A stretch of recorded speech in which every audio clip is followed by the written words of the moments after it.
Hello, everyone. Welcome to pod number 2. Today I have a special guest with me. I wanted to introduce her. Her name is... Karita Bledsaw. Y'all find that to be weird. We just got married recently, so I'm not really used to the whole husband situation. But it is what it is. It's the new life I have, so I guess I'm going to just go ahead and get used to it. How's it been, actually, as a married woman? Amazing. Amazing? Why? You're a great husband. I'm a great husband. Yeah. I'm a pretty awesome wife, too. Let's be honest about both of those things. Yeah, I'm being honest. Really? Yes. I can testify, y'all. She is pretty dope. I can't give her all the credit yet. We're only 2 weeks in, but we'll see. Maybe 1 month. We'll see how it goes. But today, a couple of things I want to bring to the forefront. And yeah, man, I don't even know how to get into it. But I've been putting this off for a while because I've been just wanting it to be good. I've wanted it to go well. So here I am today deciding that no matter how many cars in the background are going to just run rampant, I'm going to just record it. I'm going to keep going from there. But yeah, today's topic is the fact that I was lied to. Or at least I feel like I was lied to. Mm-hmm. Karita, have you been lied to before? Tons of times, yes. Do you enjoy it? Being lied to? Yeah. No. I don't think anyone does. Neither do I. But it happens quite often.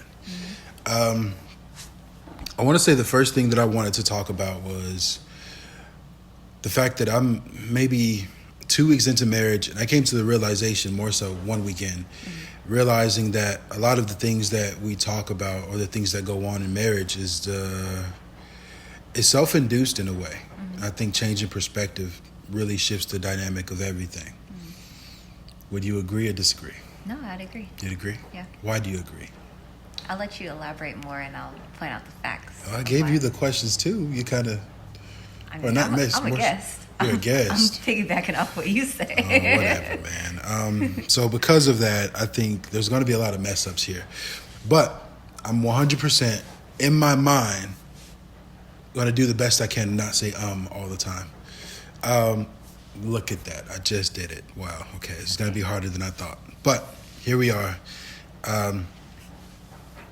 Society has done a good job at making marriage seem like it's hard to do. Mm-hmm. Just did it again, y'all. I promise. I'm going to get better. Better. Not But from what we know about marriage now, what are some of the things you think, since you agree with what I'm talking about, what are some of the things you think that we've been lied to about as far as marriage goes? I think that we were expecting way more work than we were expecting to have to do way more work than we actually did need to do for marriage. But we put so much legwork in before in our relationship that I feel like by the time marriage hit, it was really just like going in a groove. So what you're saying is date for 6 years and then get married. That is not what I'm saying. I wouldn't recommend that, quite frankly, to anyone. But I'm just saying that. Wow. That I mean, I've already explained the whole 6 years thing. A lot of that was me and trauma, which we do not have to get into on this this podcast. But I think that just kind of, if you date with intention and with the preparation of marriage in mind, then I don't think the actual marriage part has to be as hard as people make it seem. I would have to say, if y'all hear that in the background, that is our washer. Because another thing people do in marriage is wash clothes randomly. Mm. So, and turns out I have a lot of them. I have a lot of clothes. Yes. But within reason. But I can wash my own stuff. I'm not telling my wife to wash clothes, by the way. I appreciate that. Yeah. But she does wash them anyway, and I appreciate that. Some of the things that I think, to push the conversation a little bit further, some of the things that I think that people make hard to do is just listening to each other. A lot of the time, we can be selfish, like just to be real. I think a lot of the time, human nature is for us to put ourselves first because it's kill or be killed, survival of the fittest. But I think in marriage, what we are, in a way, called to do is put each other first. And in a way, through understanding the person that you chose, you have to understand that they want the best for you. And because of that, even though you are putting other people, your spouse before you, that doesn't mean that your needs are not going to be met as well. Because ideally, your spouse would be doing the same thing for you. Ideally, your spouse is supposed to be doing the same thing for you. Profound, by the way, 2 weeks in. But like Karita said, I definitely believe the fact that we put in a lot of groundwork, the foundational things that helped us be able to come to these realizations was super important. And not even to toot our own horn, but I would just say to toot God's horn, He surrounded us with some pretty amazing people. We had 2 premarital counseling sessions. We had a little personal hiccup with the preacher at our church who gave us some great advice on marriage. We haven't just learned from amazing marriages, but we've learned some from some marriage failures.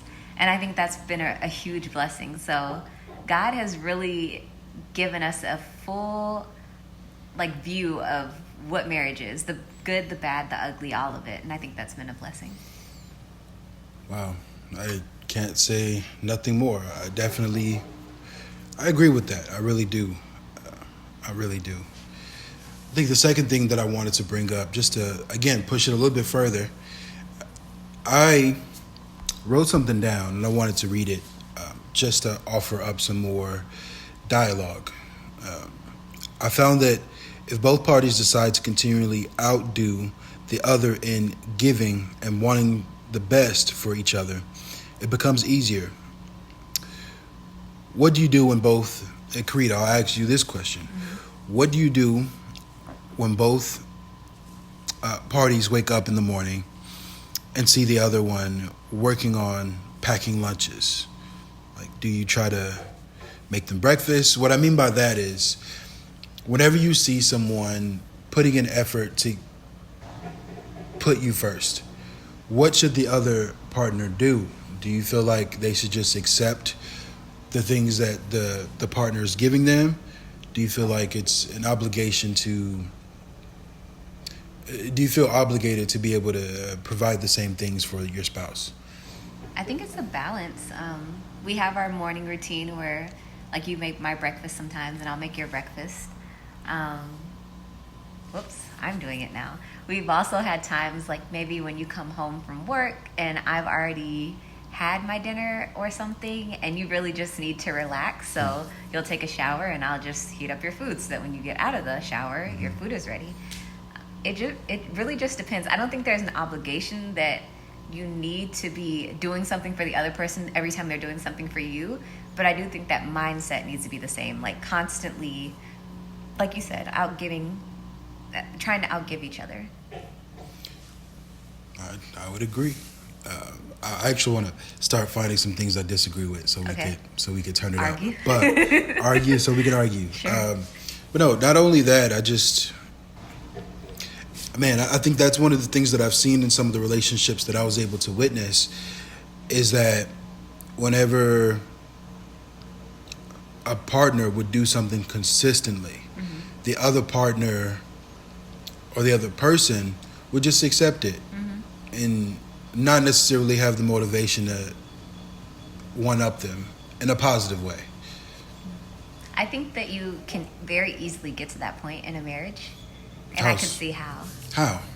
Because you just get, it's nice to be treated and wined and dined, and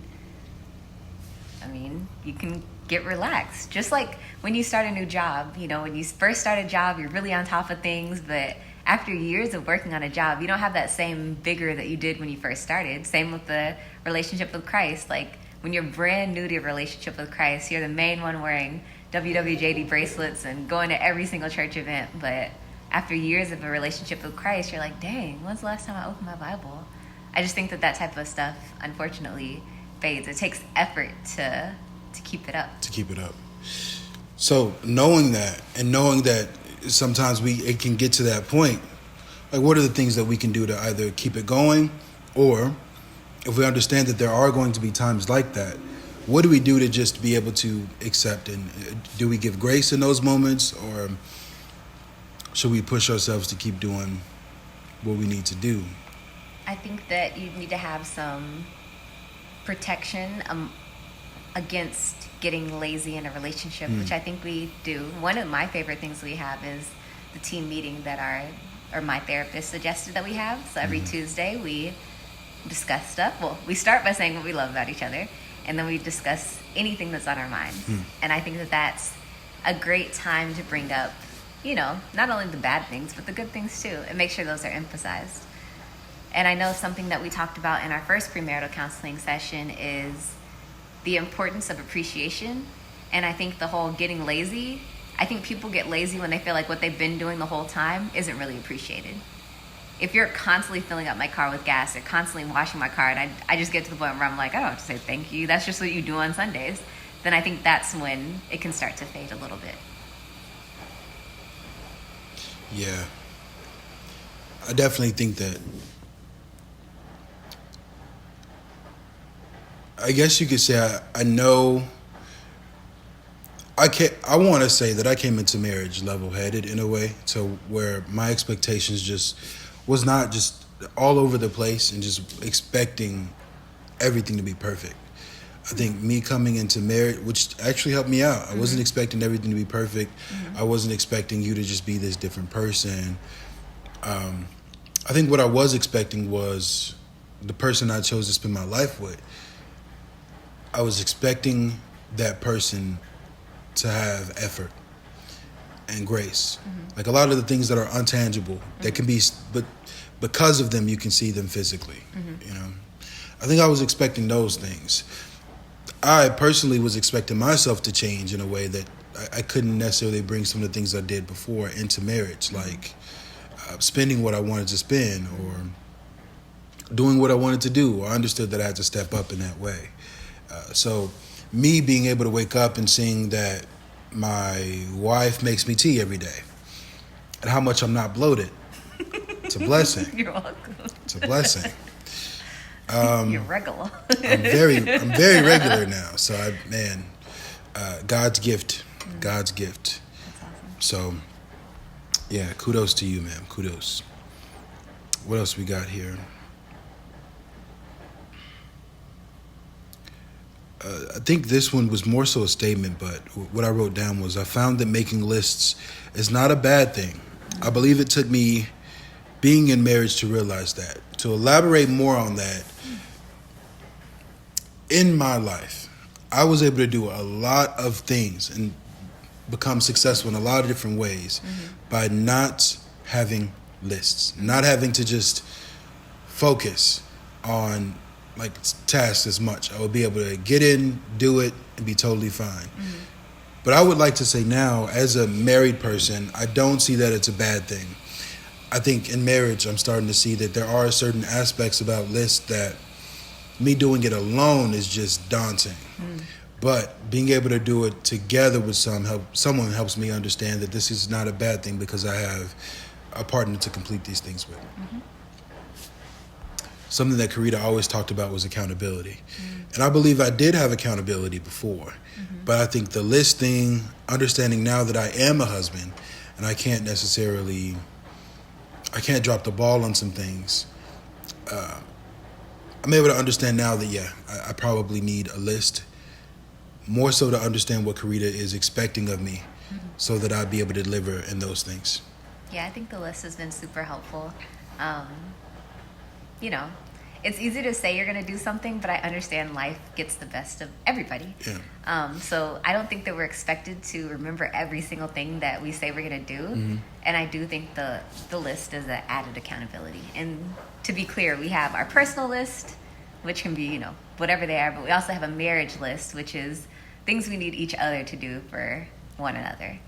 And I think that's pretty helpful. And if the deadline, or whatever you want to call it, passes, it's not the end of the world, but at least the list is kind of right there to tell you, hey, this is something you were gonna do 5 days ago. You wanna hop on that or not?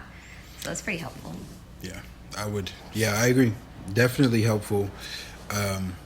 There's still some things that I would like to put on the list and just expound upon, or some things that I may feel may not need to be on there. But Like what?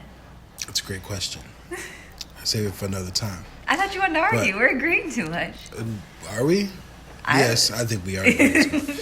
But I mean, all of the things are. It doesn't seem like they're not agreeable. You know, all of these things are pretty. If I didn't agree with the things we talked about, that would be a little. I think you'd be shocked to know that a lot of married couples would disagree on this type of stuff. Yeah. I don't Right. think all husbands like lists. I So it's think- like I don't think any it's like husband. a continuous Yeah. honey-do I don't list. think if the list had buy a PS5 and Yeah, things for you. then I would love it. But just seeing It's very things that much I boring. right things that Like I have pick to up do. granola. It's very very domesticated. Yes. Which I want to kind of get away from sometimes. Like the other day, I actually, this may still be very domestic, but Okay. the other day, I actually went to a coffee shop because I was just like, I don't want to stay in the house or the apartment all the time. So I was just trying to get away from the status quo and just decide to do something different. It still may be domestic, but I want to do something that was away from the normal activities. So I plan on doing that a lot more. But yeah. In marriage to you, is being regular, for lack of better term, something that you wish to stay consistent in? Is there anything that you want to do that's outside of the normal things that married couples do? I like having activities. You know how when you have a kid and you constantly sign them up for activities, that's just like a guaranteed thing. Like, oh, Johnny has football practice on Tuesdays and this on Wednesdays and stuff like that. For some reason, when it comes to just couples, we don't really have, our routines are boring. Like, oh, this show comes on Mondays and this show comes on Wednesdays. But I like us having some set exciting activities, but then also just random exciting activities. I know one thing, once we get in the groove, because we've only been married 2 weeks now, once we get in the groove and kind of get our boundaries together and everything, we want to start implementing date nights, and we have to figure out what date night increment works best for us. But I think that's going to be really fun, and we can take turns and plan a fun date night that's not necessarily expensive, not necessarily extravagant, but something that shows that you care about the other person. Very true. And y'all, I was a little perturbed today because I didn't get to go to Black Walnut.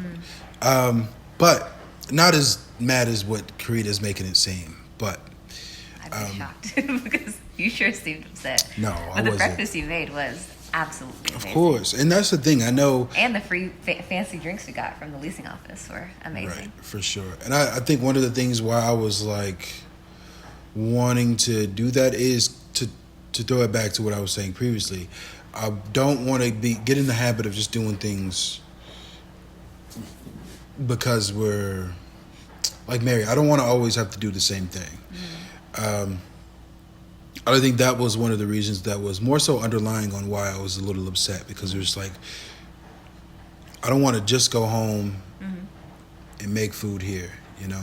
Of course we can do that all the time, but I still want to be able to go out and, you know, spend some time away from home, because we can eat here all the time. And I think it's about perspective. So a big thing for both of us is paying down debt. I think you would agree.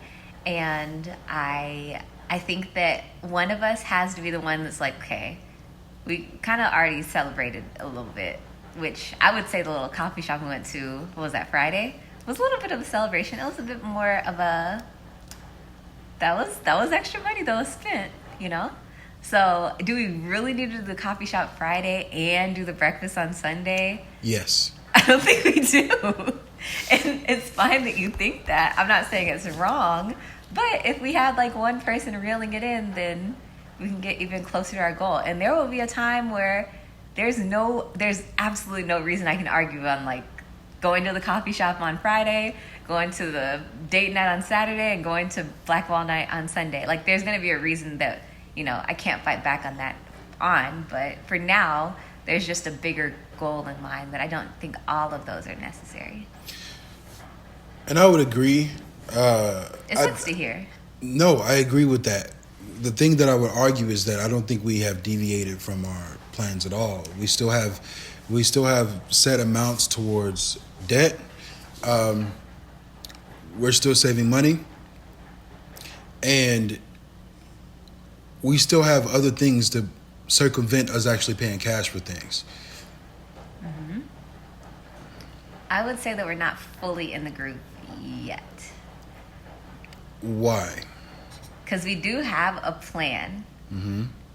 However, we haven't actually seen if the plan works. So what I mean is, like, we have a budget. Mm-hmm. And in that budget, just off the top of my head, our grocery budget, we both thought that grocery budget number was a certain number, but it wasn't.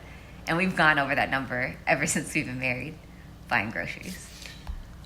See, that's what I think where I was probably a little, where I differed was, or maybe I didn't see it thoroughly, is that I thought that we did have a number and that we were sticking under it. No, because we were both off on the number. I think in our minds, we were both like, oh, we have this much to spend on groceries. Mm-hmm. But that was more so before we were paying off, like, student loan debt and all that type of stuff. No, but we already had a number that we were putting towards. Yeah, we did. We just that both was had the number calculated wrong. in the budget. Yes, we just both had that number wrong in our minds. So when we went to spend groceries, we weren't spending under that number in that budget. Okay. Which I don't think that we've just completely blown our budget. I just think some stuff will need to be adjusted because we've definitely gone over the past couple weeks, for sure. Yeah. Which is fine. You just gotta figure it out. No, because because y'all gotta understand, I literally have not touched, because we have a joint account now. Mm-hmm. I haven't touched that joint account for anything for me. Yeah. So that's why I was thinking, man, I'm good. Mm-hmm. I didn't do anything at all with whatever we have, So I think my perspective was, we're staying under budget. All we're really doing is spending money on food here. Mm-hmm. And even that, I was thinking that we were not over. So I guess once we actually look at the number again to really see how much we need to be spending every week, which I thought we had a number, which is why we do have a number. We just committed the wrong number to memory. So we both just need to commit the right numbers to memory. Okay. But we'll look at that again, and like for the month of December. And I think another thing to mention to your audience, I suppose, is that we are very aggressively attacking the student loan debt. It's not one of those like afterthoughts. It's really the main focus of our money right now.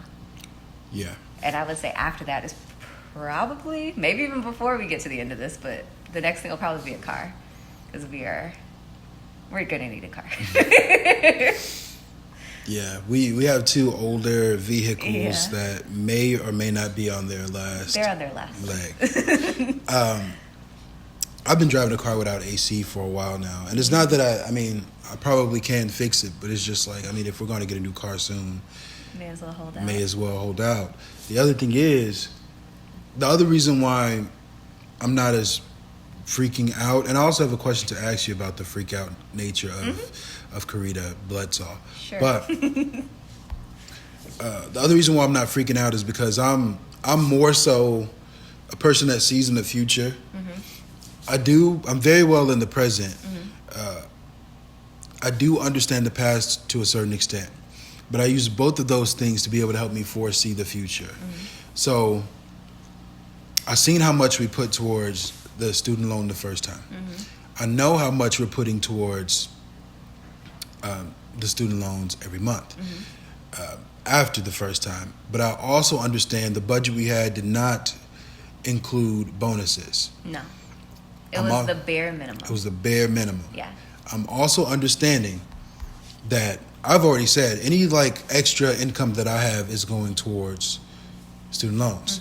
And sometimes I do pretty good at my job. So sometimes I do get a pretty good. You always do good at your job. Thank you. sometimes you get paid for how good Yes, you there do. you go. There you go. So sometimes I get paid for how good I do, right?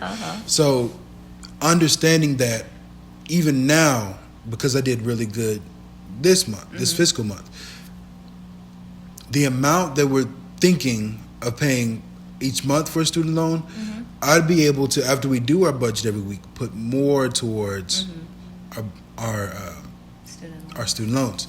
By the way, it's not like we have a lot of student loan debt. So I'm looking at it as a glass half full. So sometimes I don't find the problem in going to a Black Walnut more than you do, or going to a coffee shop more than you do. Yeah. Because I'm understanding, look, just like you said, we need someone to reel it back.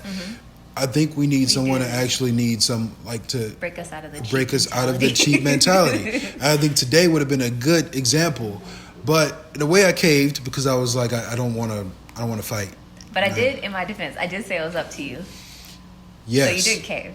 I did cave. On I could have stood on business, yeah. yes. But I'm also, again, I've looked at other relationships where it was just,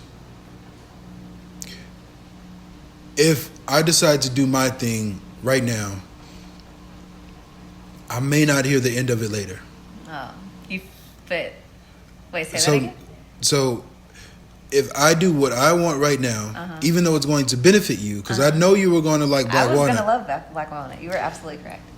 The I've never thoughts not you- loved Black Walnut. The thoughts you may have had about, man, why did we do this? Or I just didn't want to deal with the blowback. I could deal with my disappointment and get over it. But I don't know if I could deal with my happiness and someone not being totally happy because I had the decision I had. I think I would have been fine. I think my mentality was still just like kind of spreading out our treats. That's still my mentality. We had a really cool treat Friday at that amazing coffee shop that you took me to. And after a week, we're going to be like, what now? But now we have something to look forward to next Sunday. And then the following week, we have our honeymoon that we're going on. Like, just keeping things kind of spaced out so it's not like we're constantly trying to reward ourselves when it's really not. We don't need to reward ourselves that often. And the thing is, we already don't reward ourselves that often. You don't think so? I do not think so. And I think that's a point of contention. I think it's a perspective about reward. What do you see as a reward? A reward to me is going on like a vacation somewhere. That is a huge perspective of a reward. And that's what a reward is to me. That's what a reward is. Now, if you're literally saying reward is Black Walnut, which is $40. That's not a reward to you? That's eating out. That's not a reward. You have literally told me multiple times that you want to go on dates. Yes. And the fact that you were like perplexed about us going to Black Walnut was just like, That's $40. she could literally get what she wants. She wants dates. So why not go on a We've date also now? talked about that going out to eat after church is not a date. No, let's argue. Let's get into it. Okay, audience. I want to hear from y'all. Karita has a YouTube channel. One day I'm going to tell y'all to put stuff in our comments. But Not yet.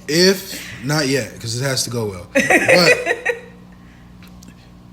what is a date to y'all? I consider a date anything that is done out of the norm, or if you're going out somewhere and not eating at home.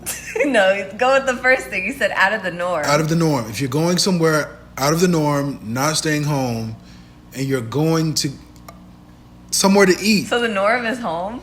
The norm is home. Or should However, the here's norm the be- caveat. okay. Here's the caveat. If we can still have a date at home. Because we've had charcuterie boards. I've cooked for you. I've done all that stuff. Yes. But I think going to eat breakfast after church or anything at a restaurant is a date. But if we do that every Sunday, isn't that the norm? That is multiple dates. That is multiple dates. That's where we disagree. And I'll tell you this: you've hoodwinked me before, because early in our relationship you said, no, we can go twice. We can eat out twice a month. Yes. For Sundays. Yes. We, for some godly reason, I know why. we decided to go on dates Yes. every Sunday. Yes. Dates Not every dates. Sunday. Yeah, No, we okay. ate out no. at restaurants every Sunday. They're not Which is dates. a date. It's not a date. It's a date. It's definitely a date. And some of the reasons were we took turns paying for it. Okay. We had Visa gift cards from Christmas that Okay. literally lasted us half the year. And we can still do those things now. So why couldn't we go to Black Walnut We today? could have gone today. I told you we could have gone today. Your body language did not say that. Your body language didn't say it. My body language was saying that I wanted to go, but I decided not to. And I think your audience would agree. If you wanted it that bad, you should have been like, I really, really want this. I had no clue you wanted it that Okay. bad. Okay. I Okay. totally misread that. So the situation. next couple times when I'm like persistent about doing it, You weren't that I'm persistent interested. today. I wasn't. Uh-huh. But when I actually get more persistent about doing things, I wonder what I'm going to hear from you. I wonder what the Dang, listeners is going to hear. Mr. With you. Negative. No. I'm just saying. I didn't say anything negative. I'm wondering what I'm going to hear. That sounds negative. I wonder when we hear from you. Like, I can't say anything back. No, you can, but it'll just prove my point. Exactly. It'll literally just prove my point. It'll prove my point. Wow. But man, first 2 weeks of marriage, They're going great. blissful or not? I would say they're blissful. Blissful. Yeah. Okay. Are you going to answer that? I think it's blissful. Okay. Yeah, I think it's really great. No complaints.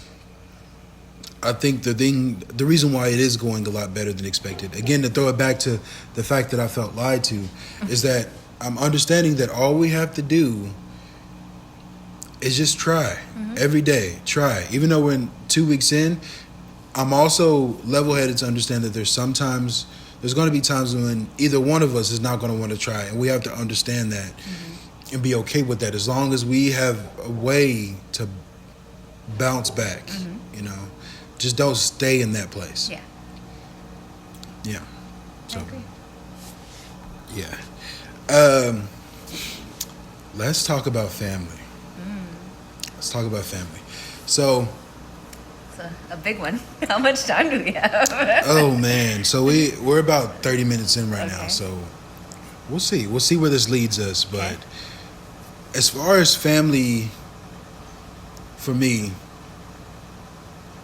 well, no, I'll ask you first. Like, what are some things that you are noticing that are different about my family and your family after we've been Married. married? Yeah. Ooh. 2 weeks in, I don't know that we can totally speak on how family is going to be impacting our marriage. I think it's still yet to be seen. However, from the 2 weeks of us being married, my family is going through a tumultuous time, and I think that you are very expertly navigating it with us. I think we kind of drug you, for lack of a better term, into the drama. You're not really dealing with the issues or whatever, but you're definitely someone that is being vented to about what's going on. And you've handled that great. But I don't know that that's necessarily required of you. So if there's ever a point where you're just like, I don't want to be this involved, I don't think that would be a negative necessarily. Does that make sense? That does. Okay. To Not trying to put all their business to out there. surmise the whole situation, I think you're saying family issues are prevalent, but even when they're prevalent, your husband has at least done a better job at handling it in a way that doesn't seem like he's Sick of hearing about what's sick. wrong. Sick of hearing about it. I would honestly say, whenever I hear stuff, I wouldn't say I'm particularly a fixer, but I would definitely say that I'm someone who is adamant in wanting to help. I would say you're a fixer. Really? Maybe not hands-on fixer, but you definitely have suggestions on things that can be done. Yeah, and sometimes That's those a fixer. I wouldn't. No, I wouldn't, because fixer has a negative connotation. Oh, I don't have a negative connotation with fixer. No, but I do, which is why I'm sorry. like, Okay. no, and it's not like I'm like, I don't want to be called a fixer in that way.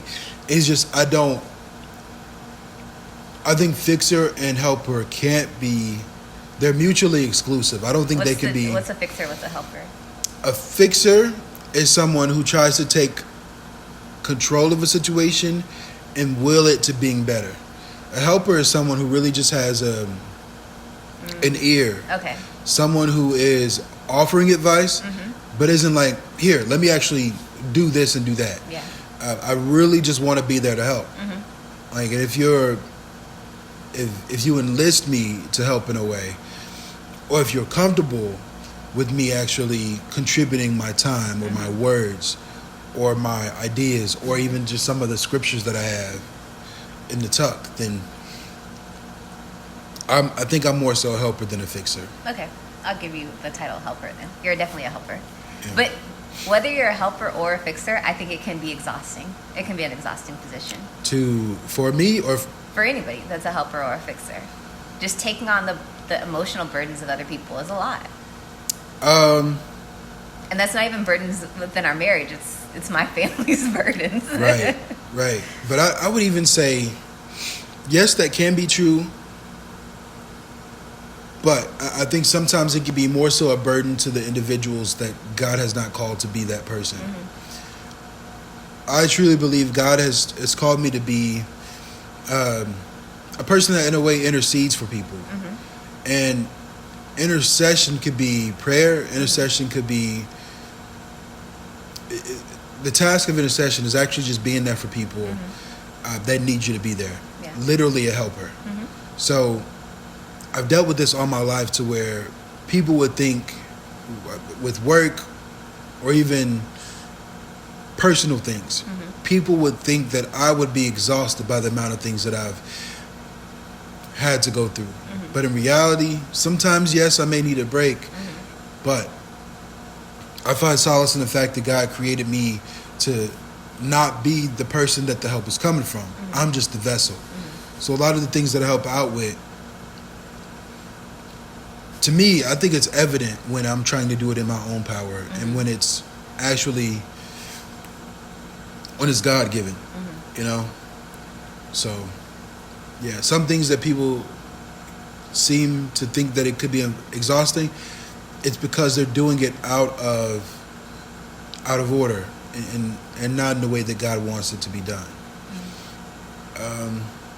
Yeah, my purpose was not to get all like super godly in this, but it just kind of got there, which I'm not totally mad at. But yeah, long story short, I don't feel like I am struggling being a helper, mainly because it's what I'm called to do. Outwardly, other people trying to put themselves in my shoes could probably be like, "Oh, this is crazy." Yeah. But no, I've just accepted my role. So how about your family? How do you think they've, I don't know, been incorporated into our marriage? Man,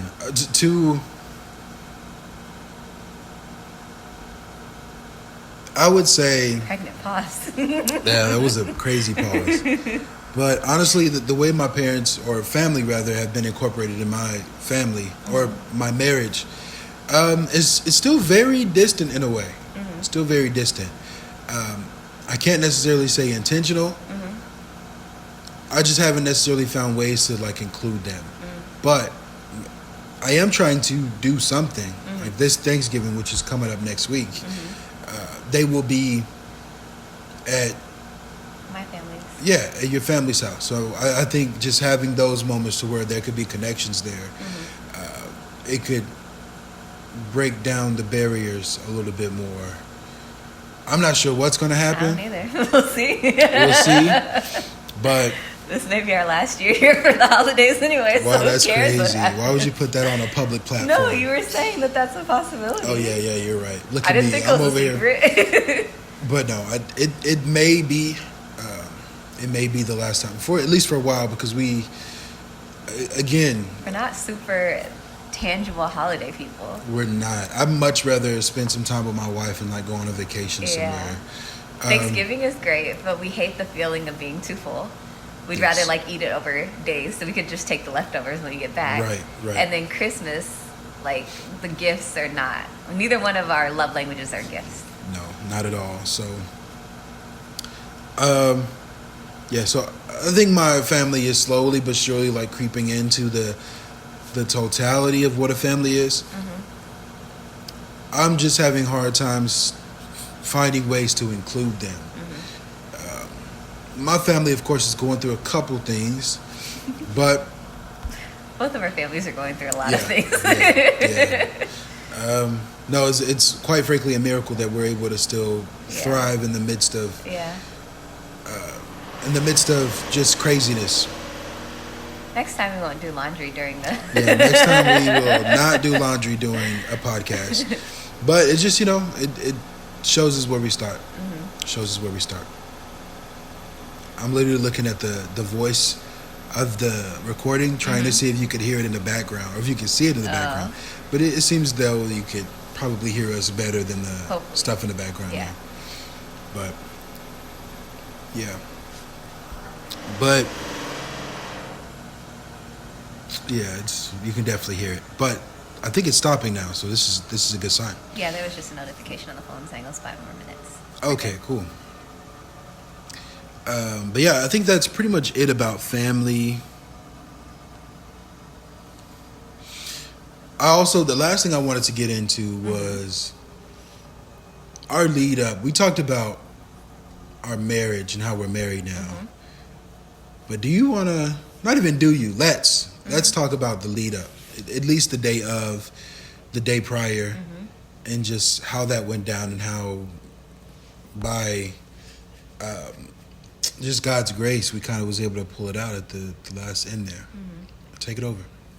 Well, I would say that we had a much less stressful wedding process than probably the average couple. Very true. We had a wedding planner, which was a huge blessing, an amazing wedding planner. And he really handled the bulk of everything. Plus, kind of like we were talking about with the holidays and everything, we aren't very particular people. So it wasn't like we had things that had to be done at our wedding day. The way the wedding planning went down was he would suggest something and we'd be like, yeah, that'll work. Or he'd suggest something and be like, no, it's too much. We're not going to do that. So it was very simple. But in terms of the day before, I did have car trouble on the way to the hotel that I was supposed to stay at the night before the wedding. Leaving the apartment, my car just starts jerking and rumbling and things were not good. And I felt like I had ruined, because it's the day before our wedding. So I knew you had a plan for the day. I definitely had a plan for the day. And we had driven my car earlier that day to go to First Watch. So it was perfectly fine. But here I am at the end of the day trying to go to the hotel. And, my car just goes kaput basically at the end of the day. And unfortunately, I leave at the time where it just starts getting dark. So I get stuck at a gas station. It feels like nighttime, but it's only like 6 o'clock or whatever. Get my car towed to my car place, which it was very convenient how close I was to the car place. I wasn't in necessarily an inconvenient or unsafe place at all. So that was a blessing. But I think that it really brought to light that, marriage is going to come with some expenses. And it very much did, because the day of our wedding, because we had already dropped off the car the night before, so the day of our wedding, I believe it was a Saturday, so we called the car place, asked them to check our car, dropped off the key, asked them to check our car, and they told us the price of the repair. It was more than I expected. I don't know what you were expecting. Yeah, I was expecting about that much. I was not expecting that much. I thought it was going to be free. I was hoping. Free? Yeah, like, newlyweds, y'all. No, man. Well, they are a business, so they very much got their money. But for now, I guess it's working. It still makes weird sounds. It's not doing what it did that day. But I feel like now when I drive my car, I just keep wondering, like, is this the final moment? However, when you drive my car, it seems like you're just like, oh, no, you're fine. You repaired it. And I definitely don't have that confidence in my car that you do. Let's unpack that. Why don't you have the confidence in knowing that things are going to be all right at times? Because I know, when it comes to car, that's a broad question, but I know when it comes to cars, nothing lasts forever. And I know I need a new car. My car is very sentimental. My grandfather bought it for me, so the main reason I have not even considered getting rid of my car seriously is because I feel like it's like giving a piece of my grandfather away, which may seem dumb, but that's how I feel. And when it comes to in general, I think I've gotten a lot better with being more optimistic than being pessimistic, because I will admit that I came into this relationship quite pessimistic. I would say I'm the more pessimistic one, you're the more optimistic one. And that's okay. It's the way we're wired. Do you believe I could be falsely too optimistic? Yes. In what ways? I think sometimes, especially when I was coming to marriage, like you were saying earlier, that things were just going to switch in marriage. And I was just like, no, they're not. And I don't think they just switched in marriage. I think you made a conscious decision that, hey, I'm a husband now and I can't do that. I don't think they just switched. I would qualify that as just a switch. It's not just a switch completely. I do. I qualify as it, which is actually the question I was wanting to ask. With a lot of your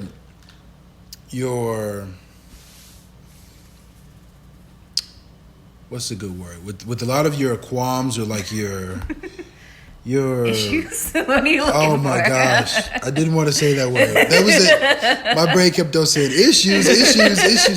But I don't say that they're issues. They're just flaws, problems. Problems. Yeah. So with a lot of the things that you saw in a relationship and the reasons why you were like, oh, I'm not ready to get married. Mm-hmm. Do you either regret or wish you would have saw things differently now that you're in marriage and realizing that some of the problems you thought you may have are not problems that you actually have in marriage? I don't know that that's something I can regret because I was only going off of my lived experience. But do you think that's because your lived experience was more pessimistic? Yeah, it sucked. I'll admit that. I have admitted that. I think I have. Yeah. I haven't bragged about how great my experiences have been when it comes to marriage. Yeah. But why was it hard for you to... Because I would argue that you have a partner who also has been through quite a bit of things, but he... Just like you said, it was a switch in the mind. Mm-hmm. I was choosing to have a more optimistic viewpoint. Mm-hmm. Why do you feel it to be harder for you to flip that switch? Because it's just like who I am. I don't know. It's harder for me. I feel like we discussed this in a therapy session. I had to work on my thinking. I don't mind sharing that, but my thinking was what had to change. And I don't know. I think the bigger question is, why were you not more more pessimistic with what you saw growing up? I feel like mine kind of makes sense. You saw some negativity and you were just like, whoa, let me be cautious. Yeah. Yours, you saw some negativity and you're like, yeah, let me jump in both feet. And I'm like, that doesn't make sense. Mine makes sense. No, you know what? Mine is very contradictory, or a big contradiction of what my life should have panned out to be. Mm-hmm. And a part of it, I feel like it's, a blessing. I feel like it's God's hand. Mm-hmm. But the things that would push the normal person away and be more pessimistic, not saying you're normal, or like... I'm not. Right? No, not at all. Because you are pessimistic about some things, but you're very optimistic about other things. Yes. I would say that for me, at least, the things that pushed people away, for me, again, with the whole helper thing, I think the helper thing, as well as the desire to not quit, and also just understand people go through things, all of that go hand in hand with my life. I could have chose a different route and been like envious and angry with a lot of the situations that I've been in. But I think early on, those things that could have pushed me away, I was more so intrigued and wanting to know why. And I know you were that way too, but I think the difference for me was my why was, okay, you need to research, you need to find out, you need to learn more.